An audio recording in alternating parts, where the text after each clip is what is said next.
আগামী বুধবার পর্যন্ত দক্ষিণবঙ্গে বজ্রবিদ্যুৎ সহ হালকা মাঝারি বৃষ্টির সম্ভাবনার কথা জানিয়েছে আলিপুর আবহাওয়া দপ্তর।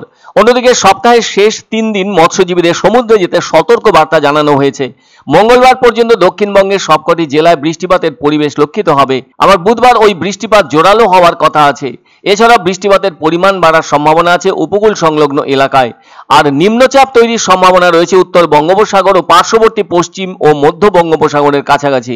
তবে বুধবার উপকূল সংলগ্ন জেলা উত্তর ও দক্ষিণ 24 পরগনা, পূর্ব ও পশ্চিম মেদিনীপুর জেলায় ভারী বৃষ্টির সম্ভাবনা আছে।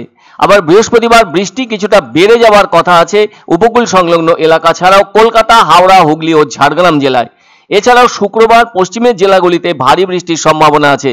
আবার শনিবার কিছুটা বৃষ্টিপাত বেশি থাকবে পশ্চিমের জেলায়, আর অন্য জেলাগুলিতে বৃষ্টিপাতের পরিমাণ কমতে পারে। অন্যদিকে মৎস্যজীবীদের জন্য সতর্ক বার্তা 28 থেকে 31 মে পর্যন্ত। কলকাতা ও তার পার্শ্ববর্তী অঞ্চলের জন্য থাকবে মেঘলা আকাশ এবং মাঝে মাঝে হালকা ও মাঝারি বৃষ্টি। তবে 28 মে থেকে কলকাতায় বৃষ্টিপাত বেড়ে যাওয়ার সম্ভাবনা আছে, আর 29 মে থেকে ভারী বৃষ্টির সম্ভাবনা কলকাতায়। আর ওই বৃষ্টি থাকবে 31 মে পর্যন্ত। দিনের সর্বোচ্চ তাপমাত্রা কলকাতা ও তার পার্শ্ববর্তী অঞ্চলে থাকার সম্ভাবনা 31 ডিগ্রি সেলসিয়াস থেকে 33 ডিগ্রি সেলসিয়াসের কাছাকাছি। সর্বনিম্ন তাপমাত্রা থাকার সম্ভাবনা 25 থেকে 26 ডিগ্রি সেলসিয়াসের কাছাকাছি। আবার উত্তরবঙ্গে 25 মে থেকে 28 মে পর্যন্ত বিক্ষিপ্ত বৃষ্টিপাতের সম্ভাবনা। 29 মে থেকে দু এক জায়গায় ভারী বৃষ্টির সম্ভাবনা জলপাইগুড়ি, আলিপুরদুয়ার ও কোচবিহার জেলায়।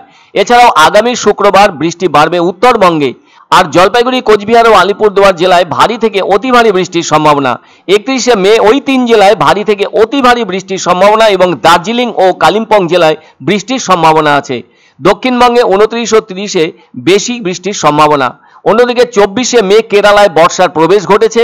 তবে সাধারণভাবে 1 জুন কেরলে বর্ষা প্রবেশ করে, অথচ এবার তার 8 দিন আগেই বর্ষার প্রবেশ ঘটে গেল।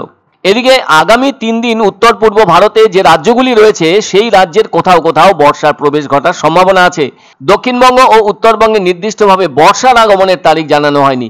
বঙ্গোপসাগরের যে সিস্টেম রয়েছে তাতে 27 মে নিম্নচাপ তৈরির সম্ভাবনা আছে।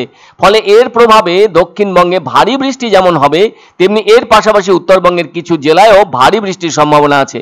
আবহাওয়া অফিস জানিয়ে দিয়েছে আজ থেকে আগামী 6 দিন পর্যন্ত দক্ষিণবঙ্গের সবকটি জেলায় বজ্রবিদ্যুৎ সহ বৃষ্টির সম্ভাবনা আছে। আবার কোনো কোনো জেলায় প্রতি ঘন্টায় 30 থেকে 40 কিলোমিটার বেগে ঝোড়ো হাওয়া বয়ে যেতে পারে। অন্যদিকে কেরলে যে এবার 1 সপ্তাহ আগে বর্ষার প্রবেশ ঘটলো, সেটা 16 বছরের মধ্যে এই প্রথম ঘটলো। আর বাংলায় বর্ষা ঢোকার স্বাভাবিক সময় উত্তরবঙ্গে 8ই জুন এবং দক্ষিণবঙ্গে 10ই জুনের পর। সবাই এখন তাকিয়ে রয়েছে কবে বাংলার বুকে বর্ষার প্রবেশ ঘটবে। 25 থেকে 27 অর্থাৎ আগামী 3 দিন দক্ষিণবঙ্গের জন্য মেনলি থান্ডারস্টর্ম অ্যাক্টিভিটির কারণে হালকা থেকে মাঝারি ধরনের বৃষ্টিপাতের সম্ভাবনা থাকছে।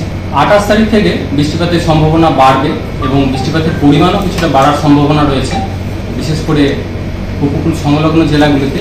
29 তারিখে বৃষ্টিপাতের স্প্রেড ইন্টেন্সিটি আরেকটু বাড়ার সম্ভাবনা রয়েছে। বৃষ্টিপাত 30 তারিখেও কন্টিনিউ করবে। 30 তারিখেও দক্ষিণবঙ্গের জেলাগুলোয় কিছু কিছু জেলায় ভারী বৃষ্টির সম্ভাবনা থাকবে, বিশেষ করে পশ্চিমের জেলাগুলি।